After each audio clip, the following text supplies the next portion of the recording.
cet excellent homme de Dieu, j'ai eu l'honneur d'avoir fréquenté chaque année que j'allais à Tivaouane. Donc, à ce niveau-là de leur responsabilité, ils ont tellement de conseillers qu'il aurait impossible de faire quelque chose qui n'unisse pas les Sénégalais. Donc, par la maturité personnelle, ensuite, les conseillers qu'ils ont à côté d'eux, tout ce qu'ils disent, c'est de leur embarras, c'est la paix. Moi qui ne suis pas à ce niveau social même, il est clair qu'avant de dire certaines choses, je me demande qu'est-ce que ça va produire dans le pays. Si ça doit construire, on y va. Si ça doit faire un seul Sénégalais mécontent contre moi, je m'abstiens.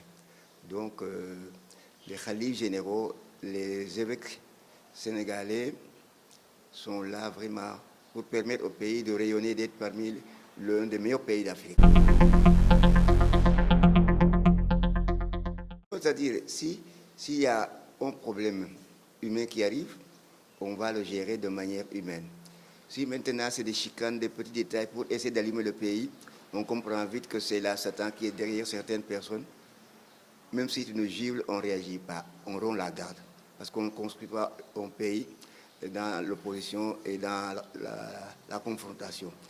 Mais le Sénégal étant ce qu'il est, je ne dis pas que ça ne peut pas arriver, mais ça va être difficile parce que nous sommes tellement reliés. Moi qui parle, chaque année depuis une vingtaine d'années, je vais à Touba et à Tivaouane, chaque fois qu'il y a la fête de Tivaouane et de Touba.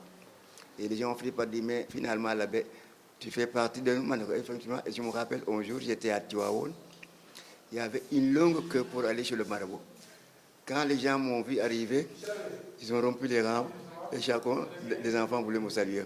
Alors mon fils Oussandou qui m'avait accompagné, il me dit, mais papa, qu'est-ce que c'est que ça? J'ai dit, tu es témoin de ce qui arrive. Ces gens-là me connaissent tous, ils veulent me saluer. Voilà comment nous voulons le Sénégal.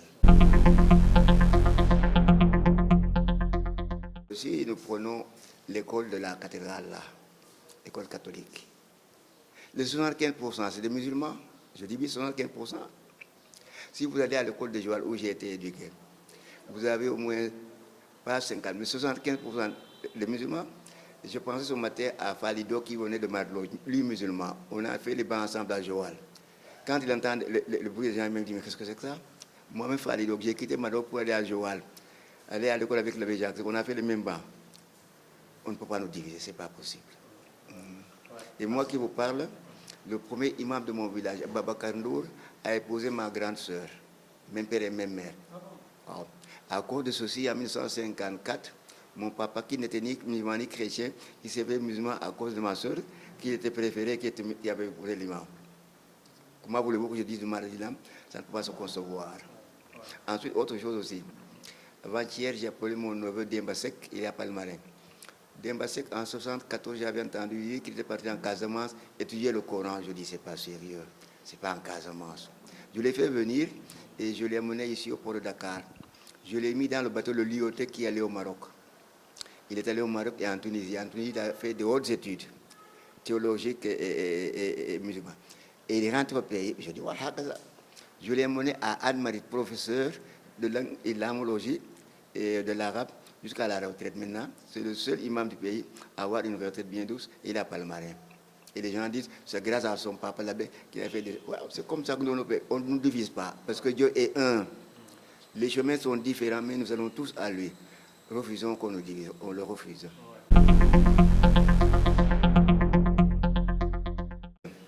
D'abord, est-on en juin de communication. C'est une pièce centrale, de gauche, de droite, du nord au sud, de l'est à l'est. Il hâte les gens, il attire les gens vers lui. Et vous ne le verrez jamais, non seulement lui, mais les autres aussi, sortir une phrase qui va diviser Tidjane et Khadi, jamais. À ce niveau de responsabilité, ils font ce que j'essaie de faire, unir à tout prix. Si je sais que cette phrase va diviser le Sénégal, vous n'entrez pas dans ma bouche. Parce qu'au niveau où Dieu m'a mis, si je ne suis pas là pour unir, que je ne suis pas une malédiction pour diviser. À son niveau, encore c'est plus fort. Il y a des conseils qui lui disent, il y a tel événement qui est arrivé, ne dites pas ça, ça et ça. Il est prévenu. S'il dit donc quelque chose, c'est lui qui va le dire. Mais s'il y a un problème à la présidence, ou négatif. On lui dit, il y a ceci, ceci, ne dites pas ça. Donc si cet homme-là a des conseillers, vous aurez de la peine à le faire dérailler. Je vous dis que chaque année, depuis une trentaine d'années, au Sandoul, mon fils qui a joué, nous allons à Tiwaon et à Touba. Et comme je représente l'église, le Khalif me serre la main. Je me rappelle, avant sa mort, il y a quelques années, Junior était là. Il n'était pas Khalif général, mais celui qui me l'a. Junior a dit aux gens, l'abbé Jacques fait partie de cette famille. Sa sœur avait épousé l'imam, ce qui était vrai. Il était donc content que moi, dont la sœur avait épousé l'imam du village, que je vienne chez eux. Et je me répète, chaque année, à Touba, Tiwaon, Oussandour vient me chercher et nous faisons le tour. Et une fois, je me rappelle, c'était à Tiwaon. Les plats qu'on m'a amenés, il fallait 40 personnes pour les manger. Nous étions 4. Oussas a dit, Jacques, je dis, mon fils Oussas, essaie de finir tous ces plats-là qu'on m'a donnés. C'est pour vous dire les relations qui sont les nôtres. Et on fera tout pour que ça continue.